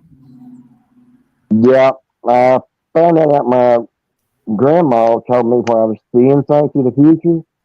She said, my great grandma, you know, she said she can make things move. She would tell my dad them stories about if they didn't go to bed soon when they're staying with her, that the little gray guys would come down and get them.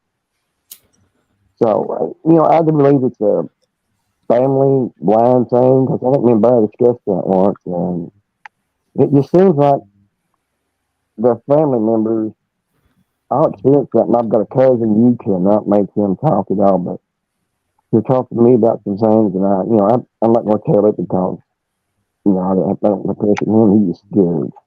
Because he's seen what happened to me, and he's afraid to say anything. And here's something that nobody's hearing either. Cattle are coming up missing here now. Right. No way, no how they can get them out of the field unless you cut the fences, but they're missing. They're gone. And but I know a bit about that one, but You know, that area has forever, you know, you mentioned earlier that it is on the 37th parallel. And one of the interesting things about it is that there are mines that have been closed down, mushroom mines that have been closed down, which are now are used by the military. It is a highly active area for UFOs and odd sightings of creatures.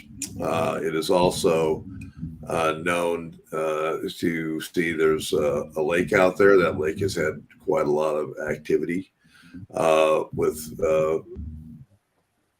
I would say, USOs, submergibles, so they come in and out of the lake and have been seen and documented. There was also a deal back about a year ago where there was a shoot down order, and I caught that on camera. They didn't remember that. Yeah, it was actually reported by a television station, and I got involved in that. And boy, that television station shut up real quick. And they reported it at their 11 o'clock news show, and the next morning that it wasn't on anything. They denied that they ever reported it. But thousands of people saw that broadcast. And we couldn't even talk about it. You know, it's we can't release that now. So right, exactly. So, but yeah, there's a lot of people in that area that have similar experiences because we've been out in that area. I've done several investigations out in that area, and there are people out there that do not report that you also get to talk to, you get to meet, and they are having the same kind of experiences that you are, and I can't, even going out to dinner with you is an experience. At just going out to, I think we were at a Subway having lunch one day, and you have an encounter with a lady that was quite emotional. You didn't know her, but she seemed to know you and came up and actually talked to you when her husband went to the bathroom and said, thank you for being there for me and talking to me because I was scared to death. And it was a terrible event, and it was shocking. It was really shocking. But other abductees do notice and do feel familiar with other abductees. it is a trait. When you see one, you kind of know that they're one. It seems like when you walk into a building, not when somebody make eye contact with you, you get an immediate feeling, man, they're just like me. You know, and Ray, remember back last summer, he couldn't believe one of his books. I said, that's about a girl in Ohio, right? And he, how did you know that? Yes, I said, exactly. one abductee, there was another one. You know, it just across the river from where we was Yeah. at. And I mean, I remember a lot of abductions. They're not good. Deb talked about my labs. I do believe some of it is, but when you see when a hard rock table, I call it, and stuff comes down out of the ceiling, all you can see is just pure bright white light, and you can see them moving around you. And actually, here on the neighbors, one of them was commanding the other little graves, and that's why I kill it to this day if I can. Mm-hmm. And you can what they're going to do to you, and they'll cut you open like they're saying, like with a looks like a ink pen to me. They just put you back like you've never been cut before or anything. Yeah. And Debbie's experienced this too. I think it was I had a gallbladder surgery, and it was showing it was normal, but I was getting sick from it. And when they went in to take it out, the whole inside of it was completely crystallized. It Yeah. wouldn't even work. Oh, it couldn't work. And it was in a little bit different location than where it should have been. Right. There's been some very interesting stuff that's happened with you. I'm going to go to other questions for Preston, questions for the board. I'm going to kind of sit back for a second. There's been a lot of chatting back and forth with each other. That's always a great time. That's a good thing, and that's one of these things that just breaks out and it allows people to be able to voice their thoughts and have a talk about something that you can't talk about with your next door neighbor. Plus, you have a little bit of anonymity in a chat room. So, I got a question for Preston. How many abductees you know has had sinus problems ever since they've been abducted? Yeah, that certainly does turn up. I wouldn't say it's universal by any means, but people do report having an implant sometimes in the nasal area. And I've had a number of people who go to the doctors, dentists even, and they will say something like, you have scarring up here. What's that from? Have you had surgery? Yeah, I mean, that is one of the nosebleeds, certainly, are often or sometimes reported among Ears ringing. young children who are contactees. yes. I don't even wear a hearing aid because when I do, my right ear, oh my God, you hear this. I got awful sound and I just won't do it, won't wear it. So it picks, I guess, the sound up better than what I can hear it, but it's definitely like let's see, I don't say like radio, maybe waves coming through, and it's not pleasant. And I think somebody asking me a question up there at when we was at farm about smell. Well, Yeah. smells can actually be a big trigger point. And I told her no, but yeah, smells bother me sometimes. Of course, where I was at Iraq, when they burnt my skin, when I had skin cancer with a laser, that smell, that just took me right back.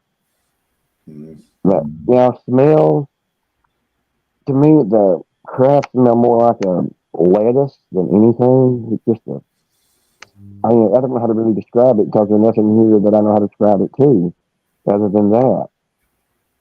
It's just a weird smell, like I don't know, like a musty lettuce smell inside those things. I've got a question for the board. Have you heard of other sightings and everything else, the people that do are inside the craft. They will say that the craft looks like it's a 30-foot craft, but if they've been inside of the craft, there seems to be a phenomena that takes place that the craft will seem like it is 10 times the size of that. It's like the multiple rooms, everything else that you see. A lot of people in it. Have you heard that report before, Preston? Oh, certainly. Yeah, I talked to one gentleman by the name of Bill Foster who noticed Yes. that. He was taken on board. The craft would be different sizes, and he finally asked the guy, he says, "How big is this thing?" He said they actually laughed and said it's as big as we need it to be. Yeah, that's it. And I asked another guy, Kevin Cameron, how big was the room you were in? And he says, well, you're going to think I'm crazy, but it was around 50 feet until I asked a question, where are you from? He says at that point, the room actually expanded to twice its size. They showed him a holographic star chart, which showed our solar system and the planets and star fields beyond, and way off in the distance was this little blinking red light. I said, that's us. They can. And there's a story from Leonard Stringfield, who, as you may know, is the crash retrieval guy. Yeah. And he interviewed an Army officer whose job was to photograph the outside of a craft first, which was, if I recall correctly, about 20 or 30 feet across. They said, okay, go inside and photograph it. And he looked in from the doorway, and he said, you couldn't have thrown a rock across it. It was as big as a gymnasium. So yeah, they have that ability. Dolly Safran, the contactee I've mentioned a few times, subject of my book Symmetry, described the same thing, and says that they actually do have this ability, and that these craft are actually alive to some degree, embodied, and are psychically driven. A lot of their technology is so far beyond our own, we don't understand it because there's a whole spiritual psychic aspect to it. And they actually do have this ability. I have heard the same thing, that the craft is actually its own being. It is like communicating and has the ability to communicate, and they communicate with it, and it is a living entity, if you will, and as it was described to me. Let's have one more question, and then I'm going to close it off, and we're going to let Preston give us what he is doing and where we can get a hold of Preston, and I'll put up some of his books. He has an extensive amount of books, and he can talk about his new book. I've got your new book that was written in 2022. I don't know if you've already released something else and I wasn't aware of, but I'd love to talk about it also.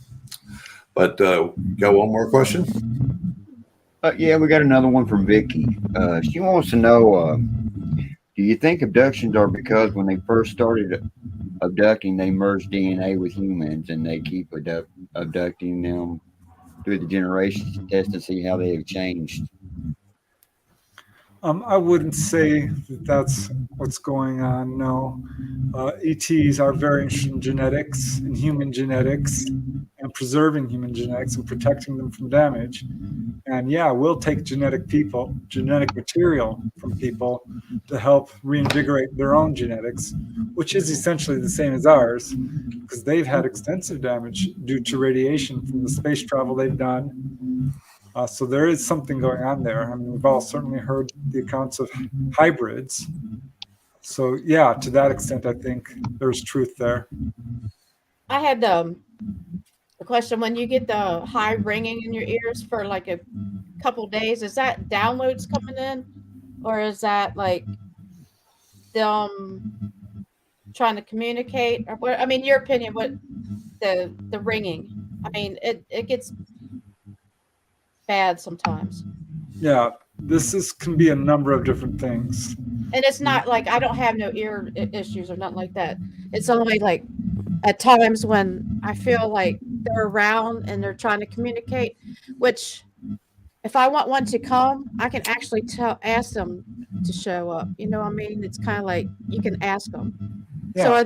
are they trying to get me to do something, you think? Or I mean, you would know better than me. I will yeah, say I that, I that just it drives me crazy sometimes because it's like you're getting mixed, you know, things with it. yeah, So I didn't know if mean, anybody's mentioned it before with you. yeah, yeah. I've certainly heard some people describe it. There was a lady on the East Coast who said had some terrible ringing in one of her ears that was associated with ETs and apparent implant. I've had a number of people tell me that they will hear a ringing or tones, perhaps, Hmm. when they feel like the ETs are around or trying to reach out or communicate. It's Hmm. not super common. I think we have to be careful. It's not tinnitus. No, because it happens in both Yeah. ears too. Yeah. Mhm. You know, tinnitus is one of the things that people are most labeled with, but it's not that. I find that there are moments that on abductee cases that I've worked, or that yes, they do report the high pitch frequencies or different frequencies, but there are also, you have to remember that uh, as we're talking about this dark side and the type of things that they have that we are not aware of to this day, they would love us to believe that they have no technology. When the fact of it is that what we're looking at right now is they have stuff that's 100 years more advanced than that. Yeah. And one of the things is frequency. And as we go through that, and frequency has been known to affect people in many different ways. So, like the frequency of fear is a lower frequency. You know, you've got the universal frequency of 432. You've got the angelic frequencies of 976. There's several in between of them. They're using them now for healing. There's so much different types to do it, but most of the ones, when your ears start ringing and they're different pitches, even though they seem high to you, they could be at a frequency that is trying to control you or make Well, you like ill or cause right you fear. now, this and whatever's going on in the on these, Mhm. it's driving me crazy. I can't get it. I don't know what's going on. No, Our whatever. government, our military does have psychotronic weapons Yes. of all kinds. It's Yes, like they do. Yes, they do. Well, Well, you can just out from late '80s and read the fine print on the newspapers. Think what they got today: voice recognition, all that. oh yeah, yeah, and that's just skimming the stuff that they let out, you know, and that's all to take away your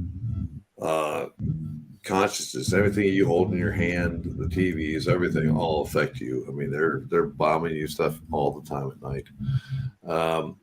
But I guess it's we got 10 minutes left to go. I don't mind if we're running over a little bit, but go ahead and shoot one more question if there is one out there.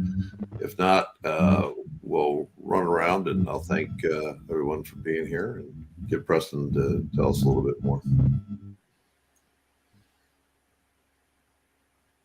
I have one question. Well, wait a minute, Vicky. Have family members met up with each other that weren't together, but when they get abducted, have you heard family members seeing each other at the abduction? Yeah, that does happen, and not just family members. People Friends? have met each other as children on board a craft, and will later be united. And a lot of contactees feel like they have been, to a certain extent, guided or had, set up with their partners, so to speak, sort of like an ET dating service, even. Yes, yes. That sort of thing. Yeah, that does happen. I've recognized a few people. I'm like, where do I know you? I feel like I know you. Yeah. Like, I feel like I know you too. And we don't know each other. So yeah, that does happen. And I got one question from my own experience. Okay, my dad had amazing abilities when he was around, and I actually think his was reptilian aliens. He would go out at night in the backyard and talk to something. He'd be out there for an hour. Were they using him? because he would be able to talk to. He would sit there and say, "Debbie, I know what you're thinking," and kind of giggle about it, and look at me and tell me what was on my mind. He actually disappeared in front of me, totally disappeared. He did so many things I can't explain, and I thought was normal until I started telling my friends. I'm a child at the time, and I'm telling my friends, and then they're freaked out. I couldn't talk to them no more. They didn't want to be around them no more. I've lost family members, friends. I couldn't talk to nobody. I thought it was normal, but it's not. So what was going on? Is my dad, was he in hybrid? Is that possible? Or were they using him? Because I don't know. I can never figure that out. I'm not sure if I would use the word using. I mean, I don't know his case, but as we do know, this is a generational thing. A number of contactees do feel, or were told, that they are hybrids or to some extent related to the ETs or do have a mission. But yeah, it sounds like he was in contact. If you saw him disappear in front of your eyes, Yeah. that's an observed, I have no clue to this day where he went. I don't know. I have no idea. I promise you on All I Love that it happened. I mean, I saw him levitate. He would bilocate, which I can bilocate too if I really want to different locations and people can see me, even being awake. So I get a lot, and he told me, he goes, Debbie, you can do everything I do, but I never tried any of the weird stuff that he showed me. So it's like, should I try it or should I just forget about it? Try it. I think we are all on a mission to grow and tap the abilities that are latent within most of us. Because yes, people can bilocate. Yeah. People can physically levitate. Yeah, I've seen it. Yeah. These are all abilities. Yeah. Yes. These are normal human abilities. We've just been dumbed down, enslaved, filled with fear. Right. Our pineal gland is crucial to all this, and this is why they put fluoride in the water. Yeah. To sort of calcify that and make this very difficult for people to actually become spiritually enlightened, wake up, and fully realized humans. That's one of the reasons we're here on Earth, in my opinion. That is exactly right. Yeah. I agree with you 100%. Preston, have you ever seen like an implant move? Or I can tell you when I'm going to be taken, because the thing will come to the top of my skin and glow like a little grayish blue color, and it'll heat your hand up. I stuck my hand in the freezer for to get it cooled back down, and sure enough, you're gone, man. Yeah, they will move around. Sometimes that happens during the implant removal surgeries with Dr. Roger Lear. He experienced that. Or people trying to take it out themselves. That happened with Whitley Strieber. They were trying to pull an implant out of his ear, and it just migrated right down. I've had cases where that's happened. Yeah, these implants are very highly advanced. They're not just little tracking devices. They can find you. They're not tracking devices. You don't. No, when you move around the world and you And go, they'll go. follow you. You still have the same thing, and it's so true with mine. What I have behind my ear. If I talk about it, or if I want to show somebody about it, or if I rub it, it will go in and it will move deeper in so that you cannot see it. And then as soon as you let go, it comes right back towards the surface. So you get that like little BB type of thing there. But quite an interesting show. We thank you all for being part of it. I've got to share, when you talk about Preston's books, Preston, these are just some of them. As I said, Preston has a fantastic website. I will let you, it's for anyone who is looking in the promos, you will see his website. I do believe in the promo. If not, I will make sure that I put it in there later so that you'll be able to contact him. But I want him to go over it and talk about it. Most of these are available at Amazon. This is the book that I show, and this is a series of books, and this is the fourth one in the series, Not From Here, selected UFO. And this is one of the ones that is on the bestseller list at Amazon. Very great stuff. And you mentioned it talking about several different cases tonight. And this is a story that has several different ones in it. Get one of these books; they're great. They are really interesting. You are working on another one, or have you already released it now, Preston? Oh, I'm always working. Yeah. Just about finished another one. Working on another after that. Just had one re-released. I'm excited about that. Mm-hmm. Yeah, I mean, as you know, this is an important subject. I think that it's crucial people know about it. Oh yeah, I agree with you. It's going to become more popular. At some point, disclosure is going to happen, whether the government's want it or not. Open official contact, it's inevitable. So yeah, I'm very honored to be on the show. David, do you have a TV on? No. Does anybody have a TV on? No, I've been. After we heard the voices twice, this thing started coming up, and it's driving me insane. I don't know if anybody else can actually hear that. This is driving me crazy. We got ourselves muted. Yeah. I can hear it. I don't know what it is. Can you hear it, David? Yeah, it's bubbly, and it's voices, and it's crazy stuff. I don't know if the chat room is picking it up or not, but it's the same when you listen back to this recording. I'm sure you're going to pick it up. But it's just one of those things. Preston, tell people where they can get a hold of you, where they can tell you their stories, where they can get information about you. Your website, if you would, please.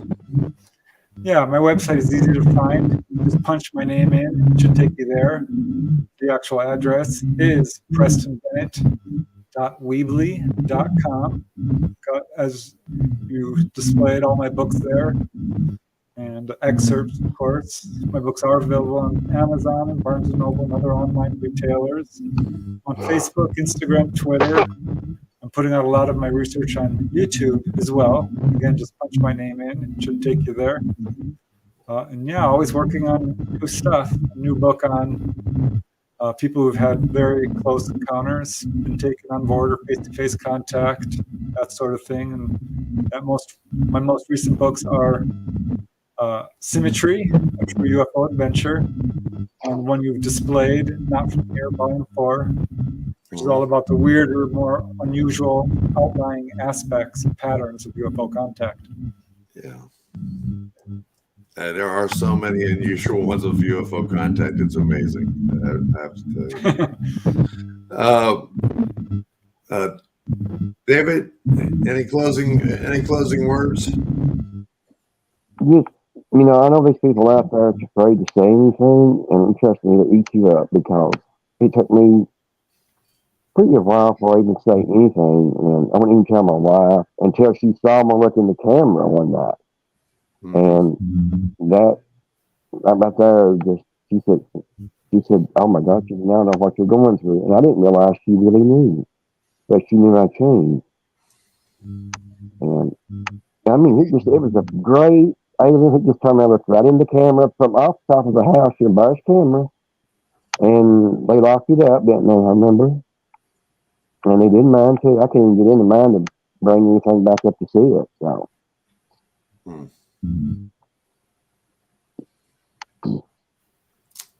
So, Debbie? Well, the noise finally went down some. So. Yeah, quiet. Coming to the end of the show, and they said, "Well, they're done." But there's no background noise at all now. There's so much that we can actually talk about. It could probably go on all night. But yeah, and if you guys would like to change information on anything else after we close the show off, you're more than welcome to stay in the green room when I close you back down, and we'll talk. Billy and Tanya, I know I didn't give you too much to say today. Thank you so much for your work. But what do you think? I think it's a pretty good show. Yep. Very informative. A lot of the topics, though, are a show of their own. Right. Right, exactly. You know, and We're getting little tidbits. You know. yes, I know. Yeah, it's like, and maybe we need to have each of them back on. I'd love to have Preston back on and talk about Absolutely. several different things, and maybe we can schedule that with Preston and talk especially about what's going on today.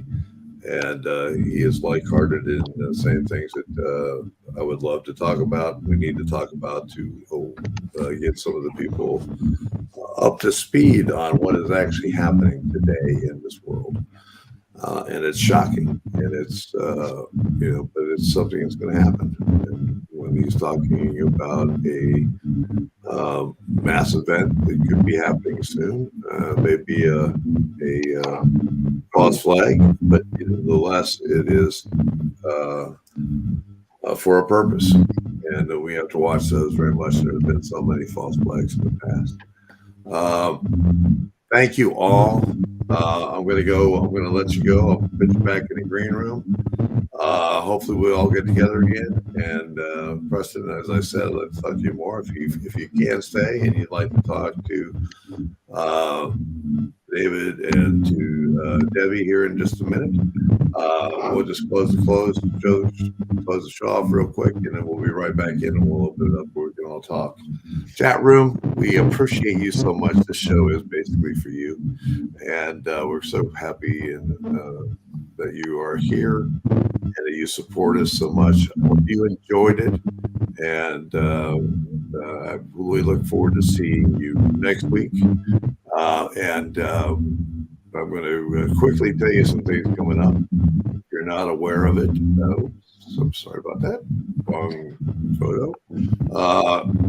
Here in April 26th, April 28th, 29th, and 30th, we'll all be at MonsterCon in West Virginia with Stan Gordon, Dr. Bob Keller, Dave Spinks, Serenity Jenny, Eric Altman, and so forth. Special guest that weekend is Wild Bill from Mountain Monsters, and great time. Tickets are going to be available here shortly, so be looking for those so that you can grab them and come out and support us out there that weekend. It's always an awesome time. This is the second annual one, and also going with Dave and Jenny's and Serenity Jenny. We just had we got together and in Octagon Hall. We're going to have a VIP ghost hunt with them on Friday night, like we did last year. We're going to do it again this year. We're going to do a open ghost hunt on Saturday night on June 3rd. Night Stalkers will be there with them, and this is watch for more information and tickets on both events. They're limited seating, and they'll be going out very quickly. One other thing, novice hunt. Octagon Hall Museum, we have an novice hunt coming up on April 1st, 2023 at 7 p.m. to 1 a.m. $50 at the cost for the novice hunt. It is run by Night Stalkers Paranormal, and we all look forward to having you out there. There may be one or two tickets left. This novice hunt, I went to look for near the end, and I think we had one ticket left. So thank you for your support and everything else for selling that event out. So we look forward to seeing you then. With the rest of the crew and everyone else, we wish you a wonderful night. God bless, and we look forward to seeing you here next Sunday night on Into the Far. Good night, y'all. Good night, Good night. Good night. Thank you.